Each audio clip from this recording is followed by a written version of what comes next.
Andito tayo ngayon sa ating farm kung saan ay nandito na ating mga tanim na ampalaya. Ayan, nag-uumpisa lang bumunga. Sa umpisa pa lang, tingnan nyo naman.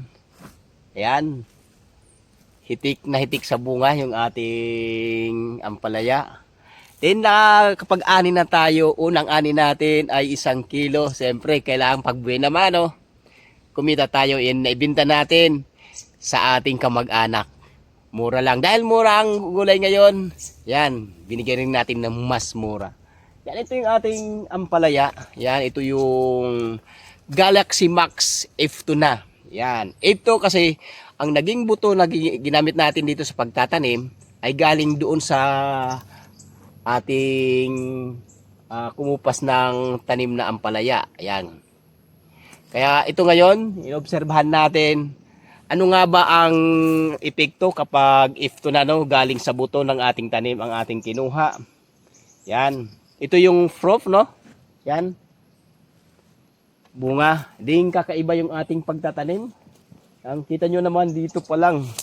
Yan, hindi pa yan nakakalayo sa ating balag sa taas kasi hindi tayo nagpabunga dito sa gilid. Wala tayong trellis sa gilid. Sa taas tayo nagpapagapang. Yan. Ito yung yung ating mga ampalaya. Yan, napakaraming bunga dito pa lang, nag-uumpisa pa lang bumunga, hindi pa tayo nakakapag-ani nito ng pangalawa. Inaasahan natin na sunod na araw may kapag-ani tayo madadagdagan. Ang 1 kilo, tingnan natin ilang kilo ba ang susunod natin ng pangalawang pag-aani. Ayan, oh, ating ampalaya. Yan. Ito yung ating experiment, no, kasi hindi naman tayo expert, no, dahil sa pagtatanim natin ng ampalaya. First time natin doon sa kumupas na, pangalawa natin dito. Ang pagkakaiba nga lang, ito ay F2. Yan, binhi galing sa bunga. Kaya nga kasi napakahirap napakahirap yung pagtatanim dahil ang ampalaya talaga ay napakamahal ng ng buto. Yan yung binhi. Napakamahal ng binhi. Kung wala kang 2,000, hindi ka makakapagtanim sa 250 na seeds. Kailangan meron kang pera. Plus, yung trellis natin. Yan. Yung trellis natin, itong ganitong itim ay binili natin. Di nakalibre nga tayo dito sa cable ng ng PLDT doon sa tawag nito, yung sa kanilang telepono, yung wire. Kaya inyo naman dito pa lang, yan oh. Yan, may bunga na. Kaya pasalan natin yung ating ampalaya. Punta tayo dito, baka sabihin na isang side lang tayo. Yan, ito. Bunga tayo dito. Yan o. Yan. Yan. Din susuyurin natin. Yan, baguhin natin ating camera. Yan, punta tayo dito. Yan, nagkaroon pala tayo ditong intercropping. Ang tanim pala natin dito ay talong. Ayan. Sa bahaging ito ay ating tinanggal yung talong. Yan. Isa rin sa eksperimento natin. Hindi na tayo nagbungkal kung saan ang tanim ng talong. Yan natin tinanim. Then, pagdating dito sa unahan, yan, intercropping. Intercropping ba o multiple cropping? Yan. In between ng talong, ay nagtanim tayo dito ng ampalaya. Ayan na. Sa taas. Yan, may bunga. Then, ano ba ang magiging epekto sa dalawa?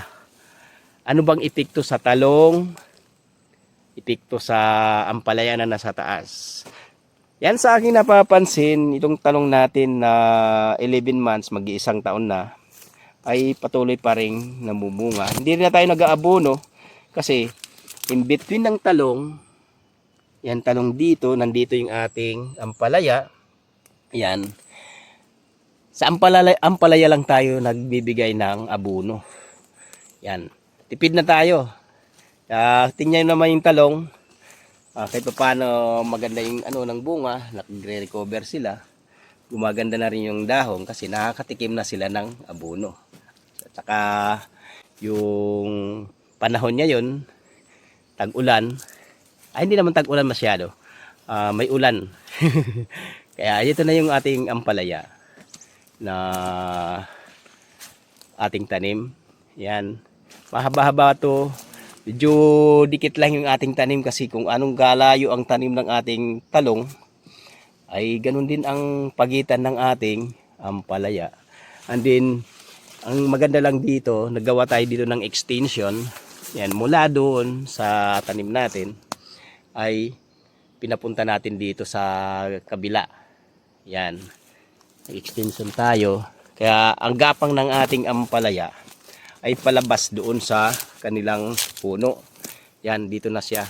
Din pakagabangin natin hanggang doon sa luma nating pinagtaniman ng ampalaya. Although mayroon na tayong tanim doon kasi ang layo dito halos 3 meters, 4 meters, tsaka doon sa kabila mayroon 7 meters. Kaya yung ampalaya natin, ang gapang nito malayo. Aabot siya hanggang doon. Ilang metro? 1, 2, 3, 4, 5, 6, 7, 8. Siguro mga 10 meters ang agapangan niya. Kaya ito ngayon yung ating ampalaya, ang ating talong. Yan, kumikita tayo sa talong. Yan, maganda ng tubo ng talong.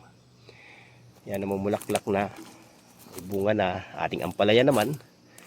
Yan. Kaya maganda ang nakikita ko. Hindi tayo logi sa ating pagtatanim kasi sa taas ang ampalaya, sa baba naman ang talong. O dito naman nagbawas tayo. Tinanggal natin yung talong dito kasi medyo hindi maganda ng tubo. Pero tingnan nyo naman yung ampalaya. 'Di ba? Ganda. Ampalaya natin. Dito na tayo sa dulo. Yan, makikita nyo yung ampalaya dito sa isang puno. Yan yung isang puno. Napakaraming bunga. Yan o. 1, 2, 3, 4, 5, 6. Ayan. Yan. Tayo dito. Maganda lang sa taas ang bunga. Wala sa gilid kasi kita natin yung mga pagkukulang natin kung ano man. Halimbawa, kailangan ng pag-spray. Hindi tayo mahirapan pag-spray kasi nga nandito nga sa ilalim, open na open. Kitang-kita natin. At saka maganda rin yung nakabitin lang. Kontra meron tayong side trellis. Kasi ang paglalagay natin ng foliar fertilizer, makakaporma tayo dito sa ilalim. Ating tingnan niyo naman yung bunga, unang bunga, laki. Yan. Maganda, nakakatuwa itong ating eksperimento ng pagtatanim. Yan. Nakatipid na tayo sa plastic molds dahil tinanim natin ng talong. Then yung nutrients dito na nung nagtanim tayo ng talong, andyan pa rin, nakakakuha pa rin ng nating ampalaya. Kaya hanggang dito lang, marami ring salamat sa inyo. Ito na yung ating ampalaya. Yan. Bye-bye.